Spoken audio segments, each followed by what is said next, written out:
Chapter 4, B368.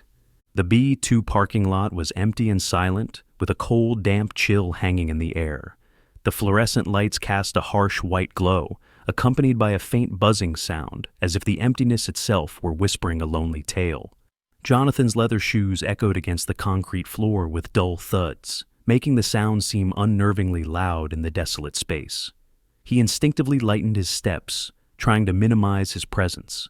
Parking space B368 was empty, save for a lone envelope lying on the ground, as though waiting for someone to pick it up. Jonathan scanned his surroundings, ensuring there were no signs of movement.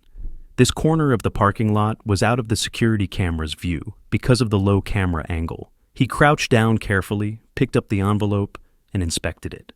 After a brief glance, he ripped it open. Inside was a small metallic USB drive.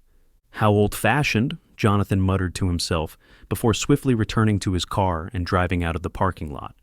Once out on the street, Jonathan parked his car at the curb, eager to open his laptop. He took a deep breath, carefully inserted the USB drive into the USB port. Immediately, a folder appeared on the screen containing 2 video files. His finger trembled slightly on the trackpad as he clicked on the first video. The footage was blurry, showing signs of age. A luxurious hall came into view, with a crystal chandelier hanging from the high ceiling, casting dazzling beams of light. Guests milled around at a party, the air filled with a sense of opulence. However, within this seemingly peaceful scene, the camera suddenly zoomed in, focusing on the back of a young woman. An elegant black gown clothed her as she slowly walked toward a corner of the hall, disappearing into a staircase leading down to the basement. The video abruptly cut off, leaving an overwhelming sense of mystery and unanswered questions. Jonathan stared at the screen, his brow furrowing, a wave of unease rising in his chest. Unable to resist, he clicked on the second video. The scene shifted to what looked like a religious ritual. A group of naked men and women knelt around an altar, engaged in some sort of ceremony. The young woman reappeared, her back to the camera, staggering toward the altar in a strange, disoriented manner. The video ended there. He closed the laptop and took a deep breath. When he undid his tie, he realized his collar was already damp with sweat. Jonathan rolled down the car window, the chilly night air rushing in, instantly bringing him back to his senses.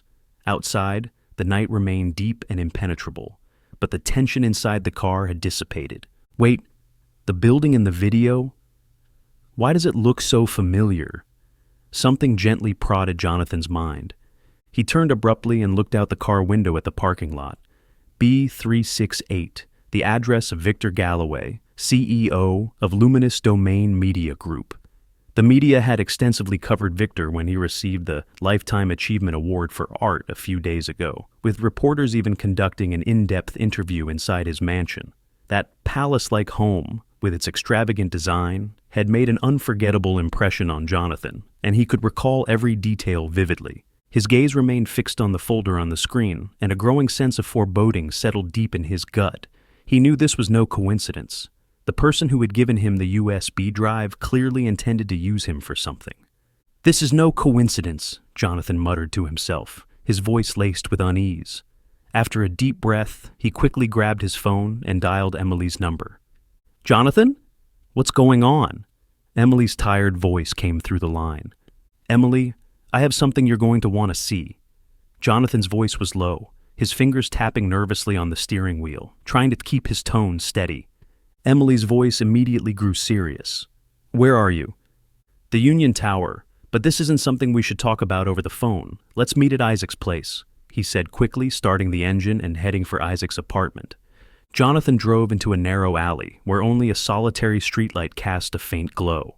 He opened the car door, clutching the laptop and the USB drive, and hurried toward a plain, gray apartment building. Isaac stood at the door, his height average, his build lean. He had messy hair and wore the Matrix logo t-shirt, his thick black glasses hiding sleepy eyes, as though someone had just dragged him out of bed. "Hey, Jonathan, come on in."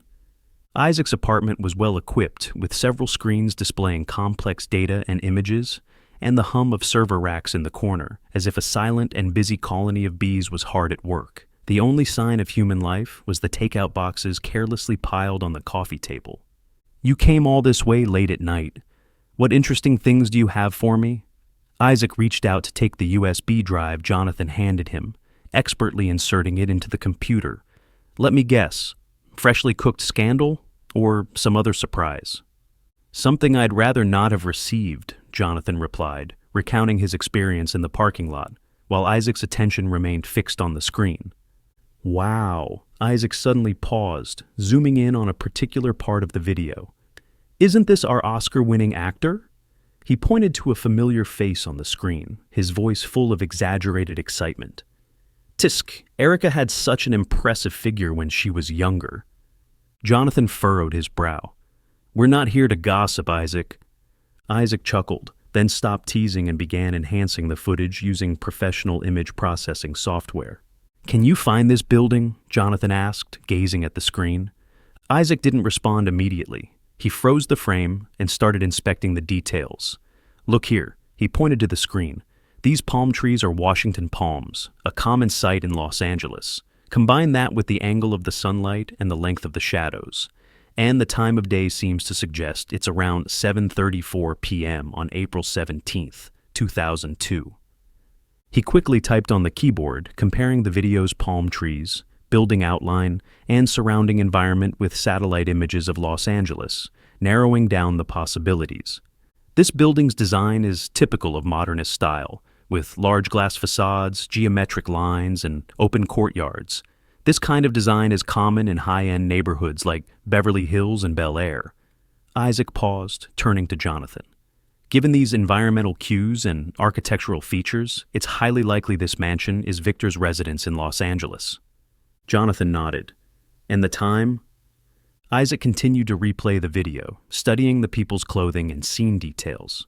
The fashion in the video clearly belongs to the early 2000s. He opened a metadata analysis tool, pulling up the file's encoding information. I've analyzed the video's underlying data with a decoder, and here's a timestamp. Isaac pointed to a string of code on the screen. The video lists the date as 7:34 p.m. on April 17th, 2002, which matches perfectly with the environmental clues in the video. Jonathan fell silent for a moment, a look of unease flickering in his eyes. This means someone sealed the video away over 20 years ago. Isaac pushed his glasses up, turning to Jonathan. It's simple. Someone wants to use you. He paused, a smug smile creeping onto his face. Clearly, this is just the appetizer. Just then, the apartment door rang. Jonathan opened the door to find Emily, dressed in a black trench coat, walking in. Isaac, seeing Emily, immediately became more enthusiastic. Welcome, madam. Thanks. Emily sat next to Isaac. What did you find? Isaac replayed the video, and Emily fell silent after watching it.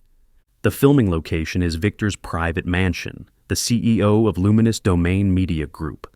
Jonathan shared the latest discovery with Emily. All right, Emily stood up and started pacing. I got an email this afternoon, and with the USB drive you received, it's clear someone is orchestrating this. They probably want us to uncover some of Victor's secrets. She then pulled out her phone and showed them the email. Isaac jumped up, his eyes darting between the screen and the two of them, like he had just discovered a new world. Interesting. Emily received an anonymous email. Jonathan received the video. And don't forget the government press conference. He stood, excitedly gesturing. If we put all the pieces together, we can boldly speculate. Someone wants to use you. I know that part, and... Emily nodded, prompting him to continue. Isaac cleared his throat and said with mock mystery, You two are the perfect pawns. Emily, an investigative journalist, skilled at digging up the truth. Jonathan, a commentator, capable of manipulating public opinion. You're key nodes in the information chain. So, Jonathan interrupted, if they just wanted to expose something, they could have gone to social media or hacker forums. Why go through all this trouble to find us? Isaac thought for a moment, then slowly said, if the person they want to expose is Victor, low-tier media outlets wouldn't work.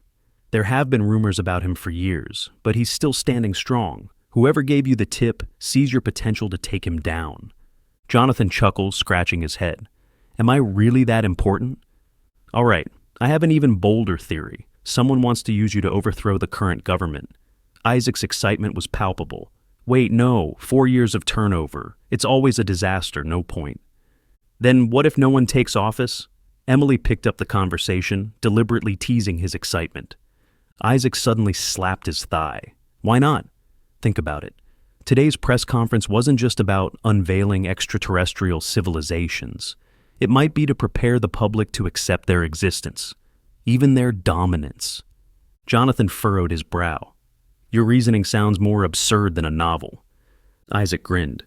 Maybe I've watched too many conspiracy theory videos online, but who knows?